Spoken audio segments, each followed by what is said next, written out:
Good afternoon. My name is Emma, and I will be your conference operator today. At this time, I would like to welcome everyone to the Cadence First Quarter 2023 Earnings Conference Call. All lines have been placed on mute to prevent any background noise. After the speaker's remarks, there will be a question-and-answer session. If you would like to ask a question during this time, simply press star, then the number 1 on your telephone keypad. Thank you.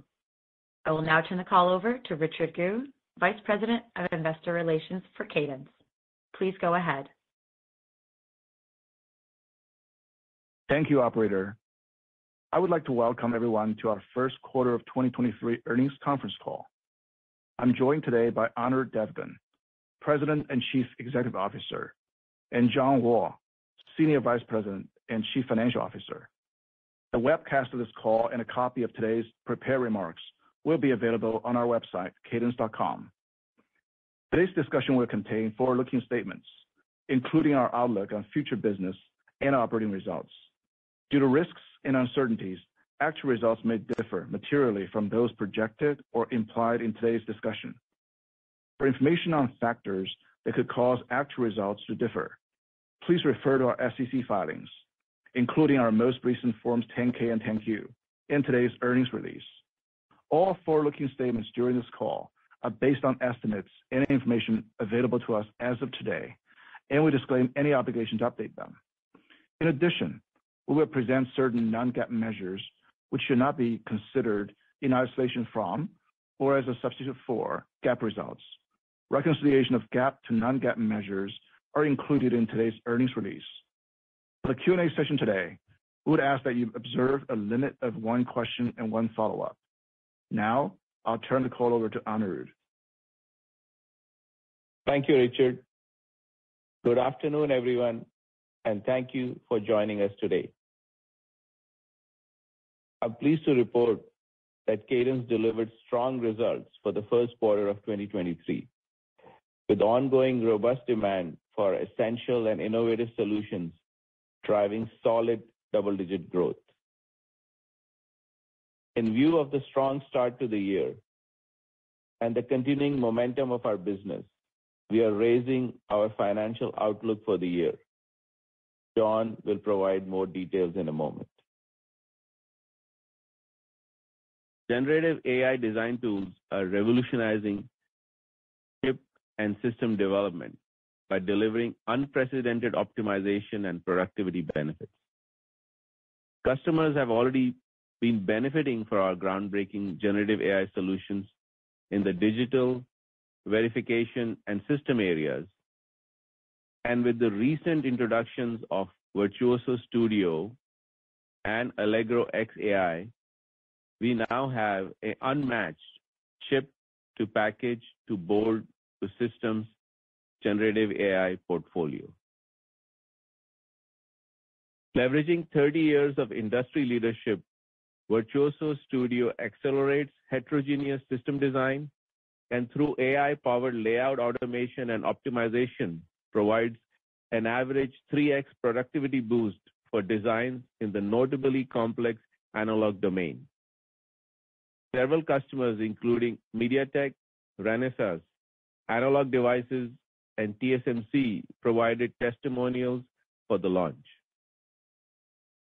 Allegro X AI technology utilizes the latest innovations in generative AI to accelerate PCB design with more than a 10x reduction in turnaround time. And at a recent launch, it was endorsed by Schneider Electric and Kioxia. All of these powerful engines are fueled by our unique, differentiated big data analytics JedAI platform that unifies massive amount of design and verification data to carry forward learnings and insights to future designs. Our rapidly proliferative generative AI solutions are enabling customers to reap significant power, performance, and area benefits through better optimized designs while greatly improving engineering productivity and accelerating design closure. Along with AI, other generational trends such as hyperscale computing, 5G, and the digital transformation across multiple verticals continue to propel thriving design activity across semi and system companies, creating rich market opportunities for differentiated end-to-end EDA, IP, and system solutions. I'm pleased with the momentum in our core EDA business, as well as our continued expansion into systems area that provides us both revenue and margin opportunities. Now let's talk about our key highlights for Q1.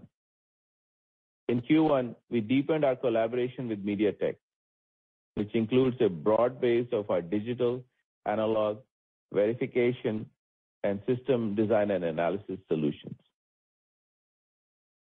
We significantly expanded our collaboration with a marquee aerospace and defense systems company that included the proliferation of our digital full flow, custom, verification products, as well as RF and system analysis solutions. And Cadence expanded its collaboration with TSMC and Microsoft as we leverage our Pegasus verification system and Cloudburst platform to accelerate gigascale physical verification in the cloud. Ever-increasing complexities in system verification and software bring-up continue to propel our verification business to a 31% year-over-year revenue growth. Hardware-based verification has become a must-have part of the customer's design flow. And on the heels of a record year, our Palladium Z2 and Protium X2 hardware platforms delivered a record Q1 as market demand remained strong for these best-in-class solutions. With 14 new customers and nearly 30 repeat customers, more than 50% of the orders during the quarter included both platforms. Demand for hardware was broad-based, with particular strength seen in the aerospace and defense and automotive segments. Our new Verisium platform leverages big data and AI to optimize verification workloads, boost coverage, and accelerate root cause analysis of bugs. Customers are realizing significant efficiency gains, with Renesas seeing up to a 6x improvement in debug productivity, shortening the time to market for its R-car design. Our digital IC business had another solid quarter, with our digital full flow continuing to drive growth, especially at the most advanced nodes at market-shaping customers. Our innovative Cadence Cerebrus solution provides customers an AI-driven cockpit by applying generative AI to explore the entire design space and intelligently optimizing the digital full flow in a fully automated manner. Cadence Cerebrus now has well over 180 tapeouts, and at last week's Cadence Live event, several leading customers including TI, Renesas, Broadcom, Canon, and ARM described the remarkable benefits they realized with Cadence Cerebrus. Our system design and analysis business, which is driving our expansion beyond EDA, continued its strong momentum in Q1, delivering 27% year-over-year revenue growth. Accelerating hyperconvergence between system and silicon domains requires seamlessly integrated chip implementation, system design, and analysis solutions. Our Integrity 3D-IC platform exemplifies that by natively integrating all the required engines to provide a comprehensive multi-chiplet and advanced packaging flow. Additionally, the growing complexity of designs, as well as accelerating of virtual prototype trends, requires sophisticated multi-physics solutions that not just provide higher capacity and performance, but also result in more optimized designs. Our system analysis portfolio couples our expertise in physics-based modeling with AI-driven optimization and are delivering superior results to customers across multiple end markets. We are pleased with the new wins and growing repeat orders for organic Clarity and Celsius products, as well as our CFD technology. During NVIDIA's GTC 2023, NVIDIA CEO Jensen Huang talked about our joint partnership and the throughput and energy efficiency benefits offered by Cadence's CFD offerings, running on NVIDIA's accelerated computing platform. And last week, we announced a multi-year technology partnership with the San Francisco 49ers that's focused on sustainability and based on our future facility digital twin technology. In summary, I'm pleased with our Q1 results.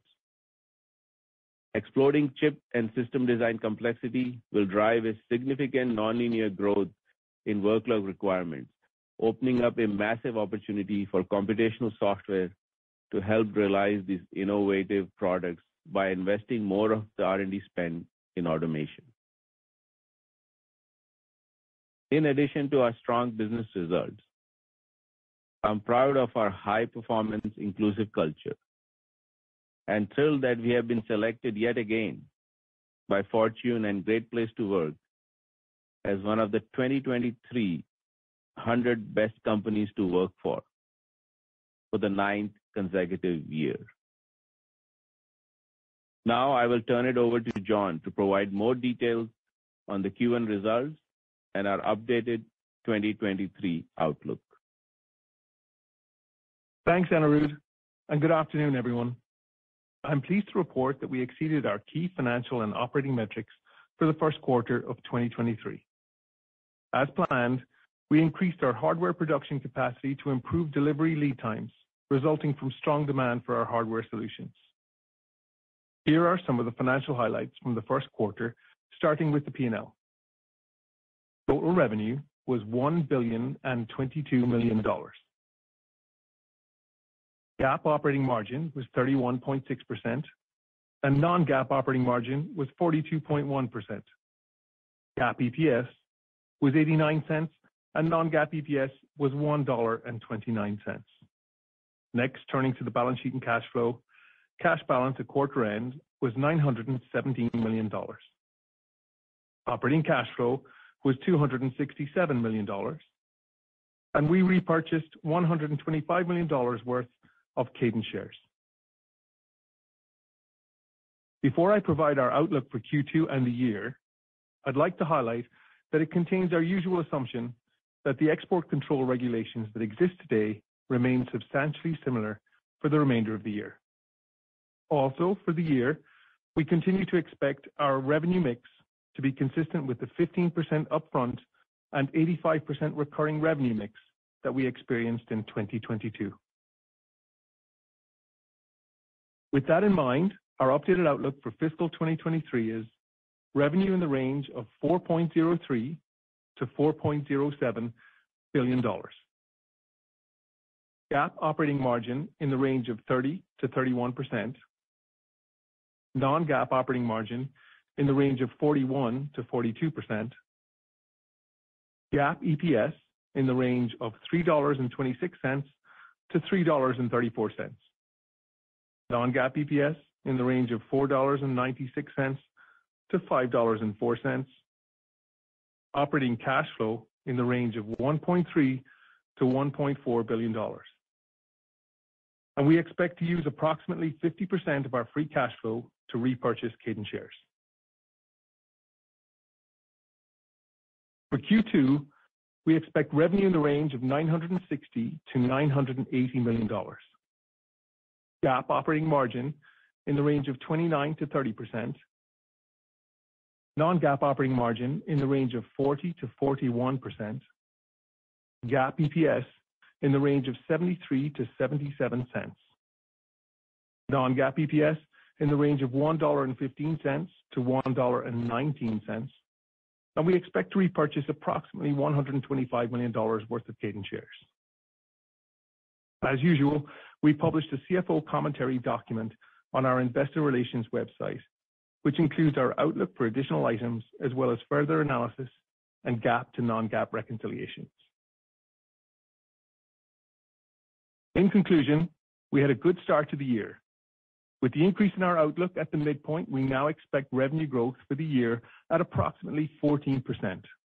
As always, I'd like to close by thanking our customers, partners, and our employees for their continued support. And with that, operator, we will now take questions. At this time, I would like to remind everyone who wants to ask a question to press star, then the number 1 on your telephone keypad now.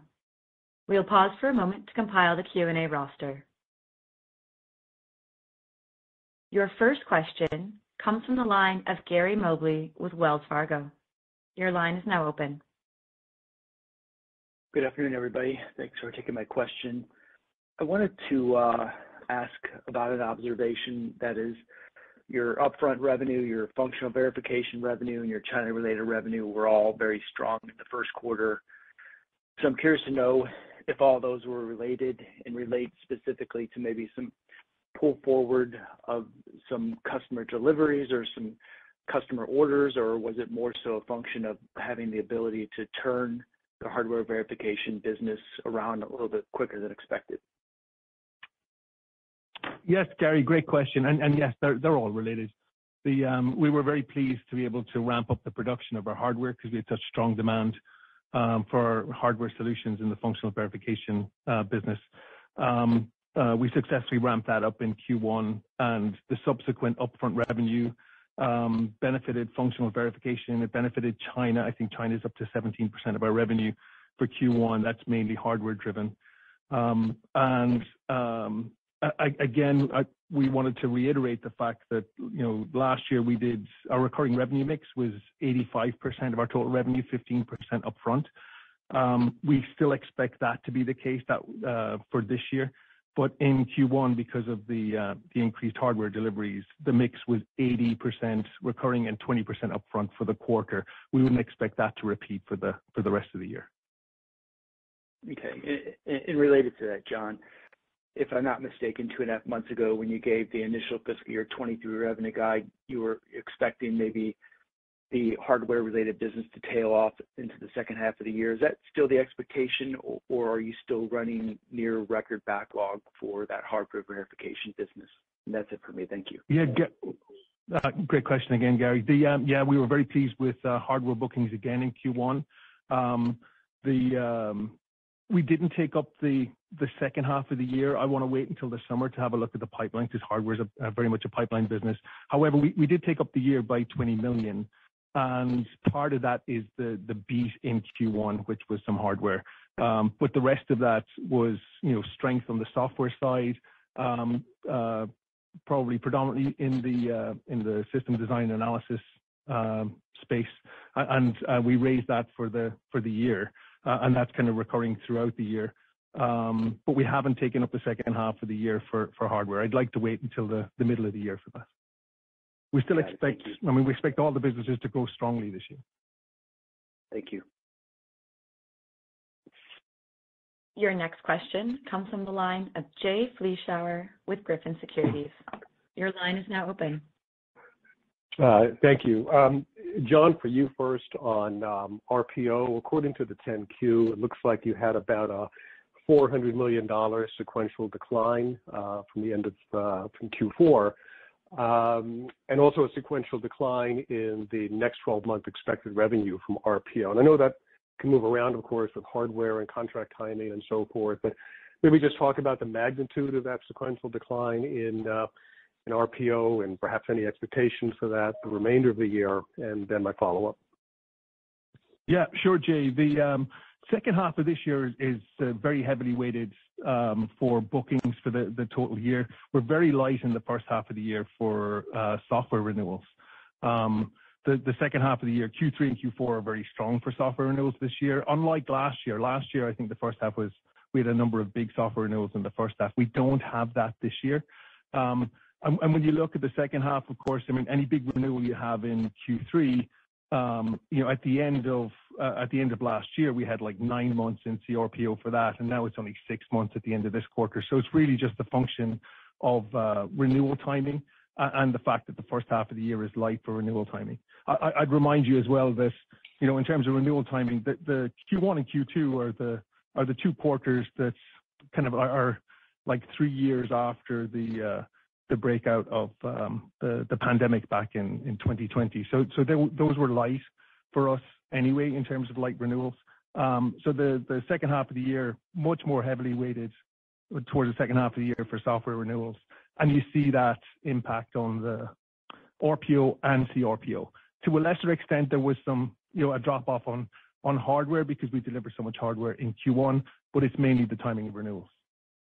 Okay, understood. Anirudh, for you on AI, the product launches the last couple of weeks, including last week, and the customer presentations were certainly very interesting. But just wanted to ask you about management comment at the conference last week that you were making, quote, massive investments in AI. And what was interesting about that is just some of the ad hoc conversations at the conference suggested that the AI development teams are relatively small, perhaps a few dozen, per product or per group, but not necessarily a very large percentage of your R&D headcount. So when you say massive investment, in what other ways perhaps do you mean that? Yeah, Jay, good question. So I think first thing I would like to say, just to add on to what John was saying earlier, I mean, there could be some fluctuation in, renewal timing, but the great thing about our business is we are not, sensitive to that, right? I mean, it's mostly ratable business, and but what I'm pleased to see is that, both in system and semi companies, that design activity is very strong, okay? Because a lot of these products are, I mean, we are resilient to the overall kind of macro environment, so resilient because our products are critical and essential, and then, we are mostly ratable business, and then we are very diversified, as you know, both geographically and markets. Now, in terms of AI, I mean, this is having a significant effect in terms of amount of automation we can provide and the increased automation we can provide. So we are embedding that, as we mentioned in our Cadence Live conference last year, in all products. And it will be pervasive throughout the product line. So I'm actually pretty pleased to see not only our base kind of JEDI platform, which is, you need a data analytics platform to really do AI in an intelligent, comprehensive way, but also, there are 5 big platforms on top of JEDI. So from chip to package to board to system. So we always had Cerebrus, which is doing phenomenal with more than 180 tapeouts, Verisium for verification. Now Studio, Virtuoso Studio for analog with layout migration and, design centering using AI. And then XAI for Allegro, PCB and packaging, and Optimality for system design and analysis. So it's a very comprehensive portfolio. And, amount of R&D investment just depends on different products. And, sometimes we have it within the product, sometimes we have outside, but it will be pervasive through the product portfolio. And like I have mentioned before, our strength in computational software, naturally allows our regular R&D to do a lot of AI. We of course have AI specific R&D, but our regular R&D, given the rich history of EDA and computational software, we can embed that in our product. So the real value is to really do it comprehensively and make a big difference in terms of productivity, in terms of automation, in terms of PPA benefits that we are delivering to the customers. Okay. Thank you both. Your next question comes from the line of Charles Shi with Needham & Company. Your line is now open. Good afternoon. Thank you for letting me ask a question or two. Really just want to go back to the second half EDA renewal, the expected strength. May I ask, those expected renewals, are they already in the backlog or not? Or are they not in the backlog? You expect to sign a renewal in the second half of the year? That's my first question. Yeah. So Charles, yes, just for clarification, all of our renewals will already be in backlog. But if there's, let's say you have a renewal that's coming up in September, you would have had 9 months of backlog left on that renewal at the end of Q4 last year. Now you have 6 months left in backlog. And then when you get to September, you'll have nothing left in backlog, and then you'll have the renewal will come through. Okay. So those renewed contracts are not yet in your current backlog. That's what you're saying. Oh, so the new ones will not be until we do them in the second half of the year. Got it. So may I ask? Yeah. Go ahead, please. So that I just wanted to clarify that. Yes, so the remainder of the existing bookings will be in backlog, but that will reduce until we get to the actual renewal date, and then on the renewal date we'll have a new booking come through. Got it. And that will be additive to the backlog. Got it. So just want to really clear this up. I think another analyst just asked about the implied booking seems to be down in Q1, and I think you did provide some color, but I want to ask from another perspective. I think in March 2021 quarter, if you still remember the details, in that particular quarter, you had some similar relatively lower bookings back then, and now in hindsight, it looks like it was just some one-off weakness in bookings and not meaning much in terms of the broader industry trend. Is that the same case this time, or are you seeing some other more like a trend indicative of the trend going on in the industry today? Thank you. Oh, thanks for the opportunity to clarify there, Charles. But certainly I didn't see any weakness in bookings in Q1. Bookings in Q1 were stronger than we were actually expecting at the start of the quarter. What I was trying to convey was that we had very few software renewals that came up for renewal in Q1, and therefore bookings were expected to be light. That the beauty of the recurring revenue model that we have is that the timing of those renewals is not especially important. That it's the annual value of those renewals, and that we continue to see growth in the annual value of those bookings, and we see growth across all of the businesses. Thank you, John. Thanks. Your next question comes from the line of Harlan Sur with JP Morgan. Your line is now open. Hi, good afternoon, and nice job on the strong quarterly execution. We had a call last week with one of the largest ASIC semiconductor companies, a very large customer of yours, that they've got chip design programs with many of the cloud and hyperscalers, and they told us that they're seeing a pickup just over the last sort of 60 to 90 days, just a meaningful pickup in design activity and design project pull-ins on their accelerated compute and AI SoC programs from their hyperscale customers. I guess it's not a surprise given the AI arms race amongst the cloud titans, but have you seen this recent pickup in customer design activity, program pull-ins reflected in your recent discussions on upcoming renewals and or customer engagements? Yeah, Harlan, that's a great point. So in general, like I mentioned earlier, there is a lot of strong design activity. We see with our customers, both on the semi and the system side.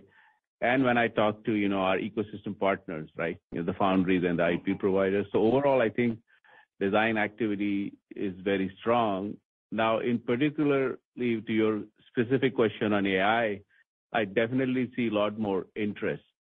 And the reason is, at least one of the reasons I think, which we know, or you may know already, is, this new kind of generative AI and all this talk about, ChatGPT, is that, traditionally, search or this kind of AI inferencing in the past was done on CPUs. But this new generative AI tools, of course, the training is done on GPUs as always, but even inferencing, when you ask it a question, a lot of the inference is done on GPUs, which is traditionally, it's a great accelerating platform, but traditionally more expensive than CPU platform. So not only it will drive more and more adoption of GPU and accelerated computing in the cloud, but also naturally look for customized silicon, that can do it much more effectively and efficiently, both for performance and power. So we do see, generative AI and the adoption of this more reinforcement learning based kind of inference, training and inference, especially the inference part of it, to drive more silicon demand and more customized silicon, and which you are correct in your observation. But in general, right, we have talked about for several years, the need for customized silicon, whether it is for generative AI now or in general for, self-driving or, variety of applications, is expected to continue, and we are pleased to see continued momentum in that space. Yeah. No, I appreciate that. And then maybe as just a follow-on to that question, many of your cloud and OEM customers that historically have worked with these large ASIC companies, we're also hearing that some of them may be trying to go the extra distance, right, and pull together the capability to do the entire chip designs themselves, right, or what we call COT-based models, which I would think would mean further expansion of their design teams beyond just front-end design, right, which again would be maybe more market opportunity for things like your Virtuoso franchise and many of your back-end physical implementation and verification tools. Are you guys seeing this trend as well? Yes, absolutely. So I think if you look at this kind of transition of system companies doing their own silicon, I think there are at least three phases of that. And that's why I've commented in the past that we are still in the second inning of this. Mm-hmm. And you can look at other companies like in the mobile space when they started doing their own silicon. So the first phase is, using a, ASIC provider. And actually we have great relationship with almost all the major ASIC providers. We have very deep partnership with all the, in all geography world leading ASIC providers. But typically the system companies will start with the ASIC provider, but then typically go to a COT flow or customer owned tooling. And in that, they will do more and more back-end design and more. So usually that is, more opportunity for Cadence. And so that the front end and back end can be optimized together. I mean, the ASIC provider can do that too, but typically the customer will go to a COT flow over time. So that's one thing that really has already happened in other system companies, is happening in the newer ones. And the other trend, of course, is that they will do more and more designs also.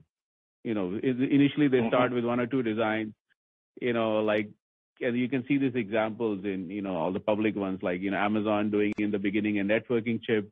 And once that networking chip is successful, they move to Graviton, which is a compute server. And then once that's successful, they go to an AI chip. So the number of chips also increases. And then the third reason that there is more and more business is new system companies get in. Traditionally, like in the auto space, in the beginning, only one or two will do it, and then more companies will do it. See, that's why I think there is a growing trend will last for a while, because there is companies moving from, part of the flow in-house to full flow in-house, which is, moving to COT from ASIC. More and more designs being done. And thirdly, more and more companies doing silicon. Okay. So all these three trends are positive for Cadence and the products that we supply. Yep. Insightful. Thank you. Your next question comes from the line of Jason Celino with KeyBanc. Your line is now open. Hey, thanks, guys. Just two questions from me. Maybe my first one, John, you mentioned taking up the full year guidance based on some strengths in system analysis. I'm curious, was this driven more from your existing business there, or was it from OpenEye? I guess, how is OpenEye doing relative to expectations? Yeah, Jason, so we took up the year by about $20 million. About half of that was hardware from Q1, because that was a big portion of the beat in Q1. And the other half of that was spread across our software business, mostly in the system design analysis space, and mostly organic. But there was some inorganic contribution as well. Okay. And then my second... Sorry, go ahead, Anirudh. Go ahead, Jason. Yeah. Oh, sorry. Yeah. And then my second question on the guide. It looks like second quarter is going to decline sequentially by about 5%, consistent with what we saw last year too. So maybe just a quick refresher on, what's driving the seasonality here. Yeah, Jason, I mean, when you look at it, it'll you'll show up in the functional verification number next quarter. I think when I look at, like, Q1 was great. I mean, functional verification was up 30% year over year. The quarter was up low teens. When I look at Q2 also looks great. It's going to be up low teens again, compared to Q1 22, but functional verification will be up probably closer to 20% rather than 30%. But so it's our expectation that, like, in our guide, we're assuming that the recurring revenue mix for the year stays at 85% recurring, 15% upfront, same as what we experienced last year. Now, in Q1, it was 80%, 20%, so there was a lot of upfront revenue for the hardware deliveries that went out in Q1. In Q2, we expect Q2, Q3, Q4 to be less than the 80/20, and it'll average 85/15 for the year. So you're seeing that in the Q2 guide. Okay, excellent. No, also, Jason, to add on to what John said, if you look at the Q2 guide, it's still up nicely from Q2 of last year. Okay, awesome. Good. Thanks for the clarification. Your next question comes from the line of Vivek Arya with Bank of America. Your line is now open. Thanks for taking my question. I had a near-term and then kind of a bigger picture question. So near-term, your IP sales have slowed down, I think, for 3 quarters now. I think they're actually down year on year. I'm curious, John, what's driving the slowdown? And do you expect IP to grow in line with the 14% sales growth for the entire company? What will help those sales re-accelerate in the back half? So Vivek, in general, IP is still a good business, and we expect in 2023, IP business to grow in the low teens compared to last year. So there is some quarter-by-quarter fluctuation, but in general, we expect IP business to perform well in 2023. Yeah. And so, and then what I would add to that is that when IP revenue generally can be lumpy because some of it's up front and it's based on the timing of deliveries. Now, last year, our IP revenue, we had more deliveries that fell into the first half compared to the second half. This year, it's the other way around. We have more IP deliveries that fall into the second half compared to the first half. So it kind of skews the year-over-year numbers, but we're very, very pleased with the performance of the IP business. As Andrew says, we're generally targeting increasingly profitable low-teen growth every year for our IP business, and we're on track for that. Got it. And then my bigger picture question is, what is the right, kind of public metric to gauge how much benefit you're getting from AI? Is it accretive to your pricing, to your growth rate? So just what is the best public metric to appreciate how much benefit you're getting from AI? And is there a scenario where just the improved productivity, right, or accuracy that AI provides, could it even cannibalize some of your hardware or software part of the business, or you think it's kind of net accretive longer term, just given the larger TAM size and the greater customer engagement? So just what have you seen so far from AI? What is the best way for us to track how much incremental benefit, and do you expect it to be net accretive over time? Yeah, Vivek, what I would say, qualify AI is another way of providing, dramatic automation. And this history of our industry is to provide more and more automation.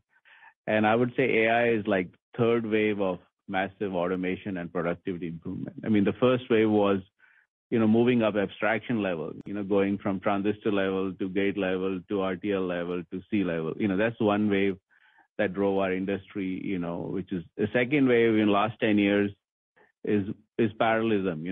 Cadence has invested heavily in massive parallelism, whether it's on-prem or on the cloud. And, starting from 2013, we have a lot of parallel products. And then now the third wave of productivity and automation is using AI, or what I always call AI for optimization, now called, reinforcement learning or generative AI. So we have a history over the last 20, 30 years of doing this kind of And in all cases, it doesn't cannibalize. Actually, the activity increases and amount of software used and amount of optimization that happens. More and more designs are done, with the available, resource headcount.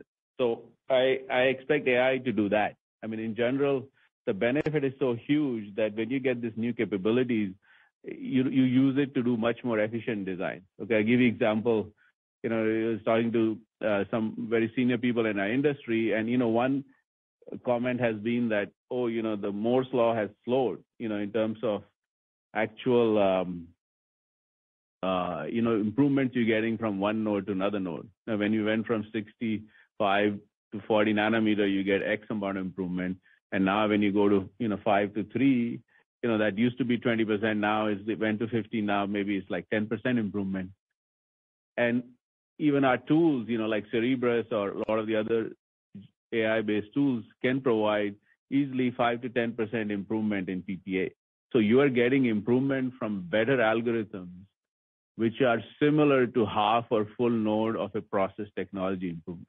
Okay, and that's just huge. The amount of improvements you can get from this third wave of automation, using generative AI is huge. So, and I think that's one metric that we have published a lot in terms of how much PPA and product improvements we are getting, and that's what we closely monitor with our customers.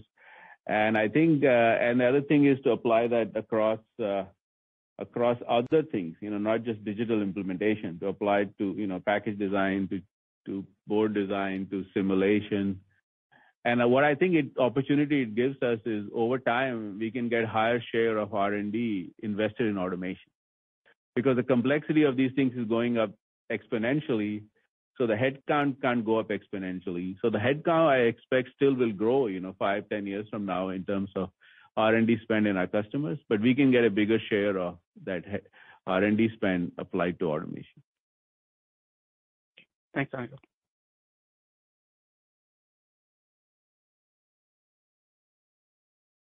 Your next question comes from the line of Gianmarco Conti with Deutsche Bank. Your line is now open. Hi there. Hi, Anirudh and John. Thanks for taking my questions. So on my first one, I just want to touch base again on the AI suite piece.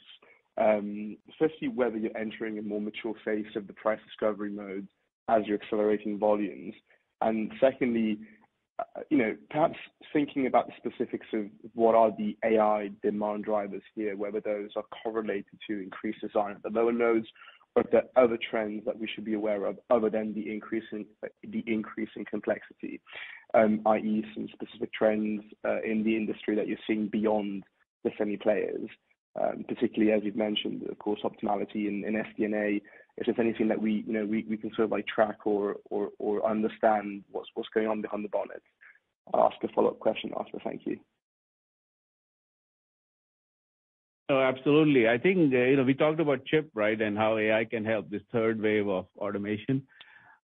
But the same thing can be applied at package and system levels. So I do want to highlight that. We have talked for a few years on importance of merging of system and semis, and how system companies are doing semi, and then we can also provide solutions for system design and analysis like thermal simulation, electromagnetic simulation, fluid dynamics. And traditionally, those areas were, first of all, the simulation capabilities could be improved, just the raw simulation speed. So for example, clarity for electromagnetics, we got order of magnitude improvement versus traditional methods because, applying our computational software expertise, we can do a lot more simulation. But on top of that, there are two other things that can jumpstart, system design and analysis. And you're seeing that, even our growth that you're seeing. So one thing is use of GPU acceleration. And, we talked about this in my prepared remark. And I think GPU acceleration is significant for system design and analysis. And the other thing is applying AI on top of simulation. So EDA has a long history of optimization, not just simulation. And AI for optimization of generative AI is really new for system design and analysis because they are barely, even the simulation capabilities were not keeping up. but they didn't really have that much optimization capability. So the response we are getting from Allegro X AI and Optimality is huge, because not only simulation is possible for the first time, but the optimization of simulation. Because in general, if you're doing some thermal design or design of the data center, yes, you want to simulate or of a car, but you want to optimize, whether it's the shape of the wing or placement of the racks in the data centers. And all this is really now possible with generative AI. So I think the impact on this SDNA will be profound, apart from the impact on chip design. And we are the company that can combine those two things and apply AI to both of these areas. Great, thank you. And just my second one is on M&A. Whether there's any M&A in sight or plan on increasing the portfolio, perhaps in SDNA, in system design analysis, or is 2023, consistent with the plan of distributing cash to shareholders via buybacks? Yeah, in general, we want to start with the strategy, and we feel we have a very, very strong strategy with intelligent system design, this combination of silicon, system, and data. And we are very pleased with our progress, and we continue to grow, organically and perform well, both in terms of revenue growth and margin.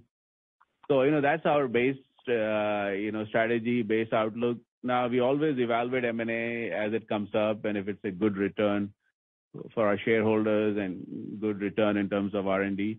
But in general, we are pleased with our strategy and our organic execution. Got it. Thank you. Your next question comes from the line of Blair Abernethy with Rosenblatt Securities. Your line is now open. Thank you. Just a quick question on the multi-physics side of things, the system design. The growth, I think you call it, was around 27% year over year. Just want to clarify, was that including the acquisitions, or is that organic? And then secondly, just, on the multi-physics side of things, how are you doing in terms of, your go-to-market strategy and scaling the business up? It looks like it's getting close to a $500 million run rate. Just want to see how you're doing in the go-to-market side of things. Yes, absolutely. The growth rate is a combination of organic and inorganic, right? The acquisitions we made in the past.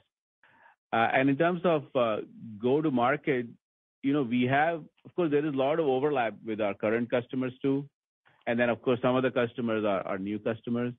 So we try to leverage both our existing channel, and then we also have set up a system kind of sales team that targeted, new customers that we traditionally haven't talked to. But one thing to remember in SDNA, as this overlap of system and semi companies, a lot of the leading companies in SDNA are companies that Cadence already has a very deep relationships with. So, and we are still selling to the engineering organizations, and it's just, so the good part is both the EDA and the SDA are engineering software, maybe different parts of the customer's engineering organization, but more and more coupled engineering organization with the combination of system and semi. And then when we go to SDNA side, we always look at a three-pronged approach in terms of go-to-market. So one is direct sales, like we do for our EDA business. And that, we have great relationship with, the top customers in the world, which are consuming both EDA and SDA. And then I think in SDNA, there is a bigger portion of indirect or channel. So, we had a strong channel for our Allegro and OrCAD businesses, which is PCB and packaging. But we have expanded the channel to now include SDNA, to bring our new channel partners throughout the world.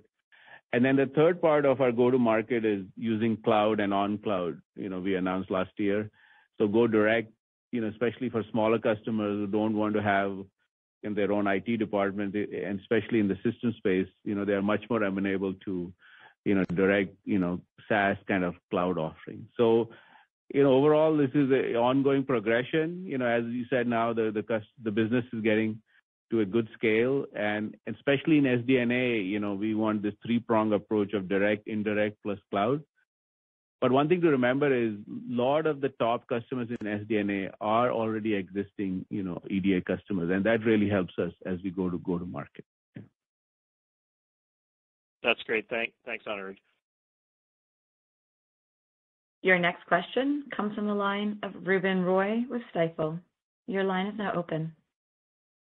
Thank you. Thanks for taking my question. John, I had a question on the commentary around renewals, and just thinking back to the pandemic and how you guys thoughtfully, took into account some of your smaller customers and, how that might impact some of your software renewals. Just wondering, given the state of the economy right now, and, we've already seen some slowing in IT spending, do you think you might see some uncertainty given the soft macro and renewals in the second half? Are you calibrating that into your thinking for full year guidance at this point, or is that not, something that you're worried about? Yeah, Ruben, I'm not really worried about that in the second half in terms of the renewals. The renewals are with really large, very, very highly creditworthy customers. But we did see some softness in the lower creditworthy tier of customers like startups in Q1, and we have already factored that into our guidance for the year, for both Q2 and for the year. But generally at the high end, with the big renewals are with like the strongest creditworthy customers in the industry. Right. Got it. Thank you, John. And then a quick follow-up for Anirudh on the hardware. It's come up now a few times, Anirudh, on your calls, which is nice to see, that the take rate or attach rate, I should say, of hardware continues to move up. The numbers have been, quite strong, obviously. Is there a way to think about the percentage of your customers now that are on the new Palladium and Protium systems? Just wondering if there's a continued refresh cycle coming around that, if that's a relevant metric at all, to think about, kind of what the percentage of customers is. And if that continues to go up, is 85/15 sort of the right way to think about the longer term mix for the company? I mean, the good thing with hardware is that, like we mentioned in the past, it has become almost essential part of the design process. So, and it's virtually impossible to design these complex chips without use of these hardware platforms.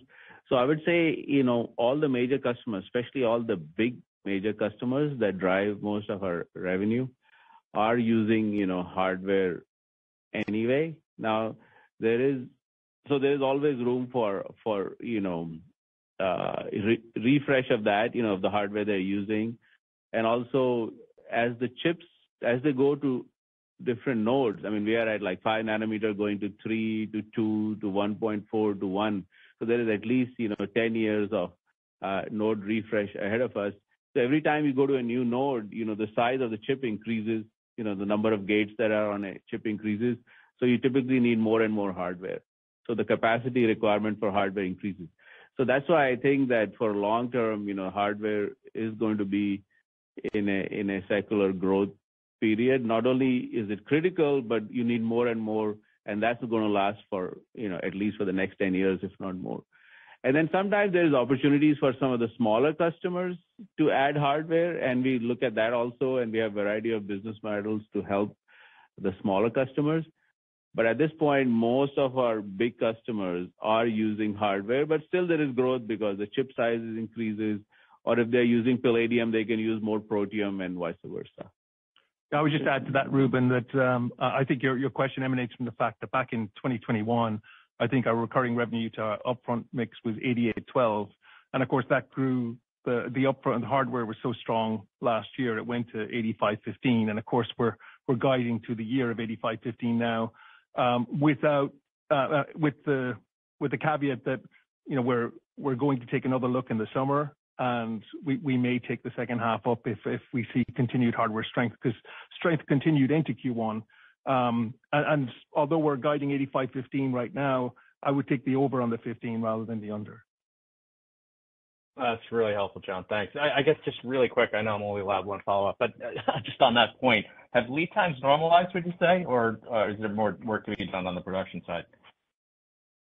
We should get back to more normal lead times by the middle of the year.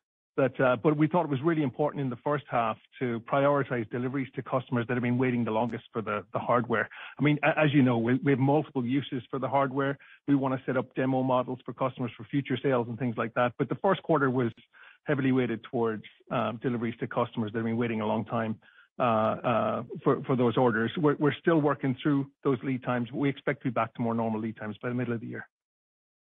That's great. Thanks, John. Your next question comes from the line of Joe Vruwink with Baird. Your line is now open. Great. Thanks for squeezing me in. I wanted to take another crack at the topic of AI and adoption. So when you think about maybe the best example is Cerebrus, within an implementation effort, if you think about the total block engineers at an account, what share of those engineers are typically using the product at this point? And in your mind, is that something as we enter the next round of renewals, it could get more widely deployed across the entire team? Yeah, Joe, what I would say is that, I mean, like we talked about, I think out of top 20 customers, I think 10 of them are using Cerebrus for production. And then we are engaged with all the top customers. And then 5 hyperscalers are using. And I think, but still, it's not, I think, there's still a lot of opportunity for growth there. Because the way I look at it is, especially Cerebrus or JEDI, all these platforms, that I think over time, they will become the cockpit. So in the old days, in case of digital implementation, Innovus was the cockpit. So the customers would run Innovus or, try different experiments with Innovus. But now Cerebrus can do that, mathematically, with AI, and then you can still combine that with the, you can still do manual experiments on top of that. So I think overall, I would expect in 3 to 5 years, almost all designers would be using Cerebrus, what they were using, Innovus in the past. Okay, and same thing with Optimality, same thing with Allegro XAI. So we are still ways from that. So there is still this progression that has to happen. So I think we are engaged with all the customers. We are, they're using it. But I think over time, it will become the dominant way of running products. Will be using Cerebrus rather than using, the old way. It's like going from, manual cars to automatic cars. Some people may still want to drive manual, but more and more people will drive automatically using Cerebrus. So I think in that, we are still in the early innings. So it's still like years to go in that. And that's good. We are in our business, like we mentioned earlier, we're looking at, annual contract value and let the natural adoption happen over the next few years. Okay, that's great. And then on the system design segment, I don't think I heard it, just an update on where you expect growth to be in 2023. And then in reflecting on the developments here and kind of the upside you're seeing in bookings, is it possible to pinpoint it, something like you talked about the repeat orders on the organic solvers. You've obviously built a bigger CFD business. There's some new channel initiatives. Are any of these things more important than others in terms of driving the upside you've seen? I think 2023, I still expect, very good year for system design and analysis. In terms of initiative, I think there are a whole bunch of initiatives we are driving. I think what we always say, is we are obsessed with, best of class products first. So that's the most important thing. If the products are differentiated, the customers always use it. And all these channel initiatives help and, awareness of our products with marketing helps. But in the end, we are always focused on, developing and supporting, making best in class products. So on that, we made a lot of progress and benefits. I mean, recently, I talked about in my prepared remarks, but, one thing I think in system design and analysis, like I mentioned, I'm very optimistic about use of GPUs. And GPUs have done wonders in AI, right, by accelerating AI computation. And traditionally, GPUs haven't worked that well in EDA. They do help EDA, but it can dramatically help SDA. Because SDA is a more kind of it's more physics-based simulation, so it's more kind of matrix multiply, which is similar to in spirit to AI. So like recently with our collaboration with NVIDIA, Jensen talked about that Cadence CFD on GPU for the same cost is giving a 9x improvement in speed up and 17x improvement in power efficiency. And GPUs are slightly more expensive than CPUs. I mean, typically I would guess, at least 3 to 5x. So you're getting 30 to 50x speed up on GPUs. That normalized for cost, you're still getting 10x or 9x improvement in speed. So that's a huge improvement, based on our special algorithms, because we have a long history of massive parallelism on CPUs, and now we are applying it to GPUs, both, especially in SDNA, both for, electromagnetics and then CFD. So I think that can also provide a lot of growth. I talked about AI and all for chip and system, but this acceleration on GPUs, accelerated compute for system analysis, is another big vector. And even in OpenAI, we use GPUs for acceleration. So I think we have multiple ways to accelerate our position in SDNA, but we're always focused on, best in class first, right? Yeah. Thank you. Your next question comes from the line of Andrew DeGasperi with Berenberg. Your line is now open. Thanks for fitting me in. I guess one question I had is, and I know you've talked a lot about AI on this call, but just wondering if you think this could potentially lead to more pronounced market share shifts in the future. I know historically there's not been a lot of market share changes in EDA, but just wondering if within portfolio that you have relative and your investments that you've made relative to your competitors, do you think that could change?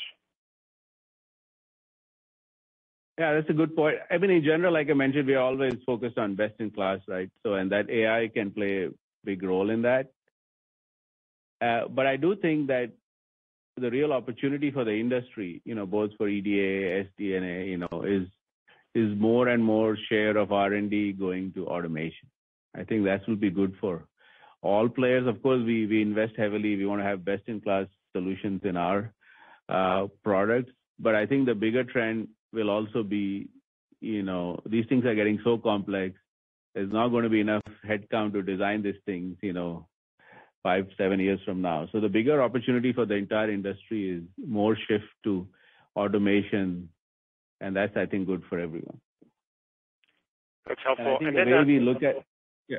Sorry, go ahead. Yes, please. No, go ahead. I mean, the other thing I think the way we are unique is not just apply, best in class products in EDA, but we combine, chip and systems. I think that also provides us unique differentiation with our customers and our market position. And that's the strategy we have been implementing for the last 4 or 5 years. And applying AI improves our EDA solution, but also the combination of EDA plus SDA and computational software, that also improves our, competitive position in the market. That's helpful. And then maybe on just general trends this quarter, just wondering in terms of the systems business, have you seen any change, particularly in the data center side, in terms of demand, or has it been kind of consistent relative to the previous quarters? I think that, the news is, it's a tough environment for our, in general, with all the news is, but in general, like I said, the design activity is strong. Okay. And our, results are strong. I think that the data center customers still, invest heavily in automation and, R&D.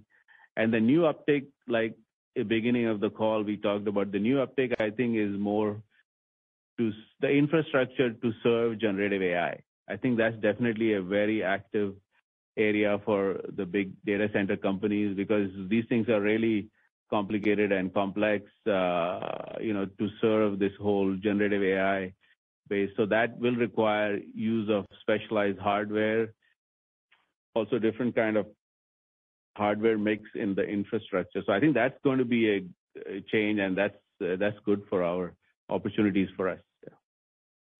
Great. Thank you. Your next question comes from the line of Arsenije Matovic with Wolfe Research. Your line is now open. Hi, this is Arsenian for Josh. So just to double-click on the systems company strength, I wanted to see if there was any kind of call-outs in particular end markets and how maybe the shifts in end markets have changed relative to last year, or any kind of outlook changing in terms of end market demand within those companies. Thanks, and then a quick follow-up. Well, I would say that, in system companies, data center is always a lot of activity, driven by generative AI. And I think we mentioned also in our prepared remark, automotive and A&D are definitely be seeing a lot of design activity in those. So I would, if you have to pick like a few verticals, so definitely data centers with AI, and then automotive, AI in general, but also electrification and more A&D. And we are seeing that in our own engagements with customers. Got it. And then if we could kind of think about some of the strength in hardware, how much of that is driven from refresh from existing large semi customers versus maybe new purchases from systems companies? If we kind of like quantify that from a high level, be helpful. I think it's a combination of both. There's both, like the the semi companies, as more designs and newer designs require more and more hardware. And system companies by its nature also have software, that's why otherwise they wouldn't be system companies. So in system companies, our dual, dynamic duo of Protium and Palladium really helps, because Protium is more for software bring up and then Palladium for chip bring up. So I would say both are strong, but there is more software content by nature in the system company. Thank you. I will now turn the call back over to Anirudh Devgan for closing remarks.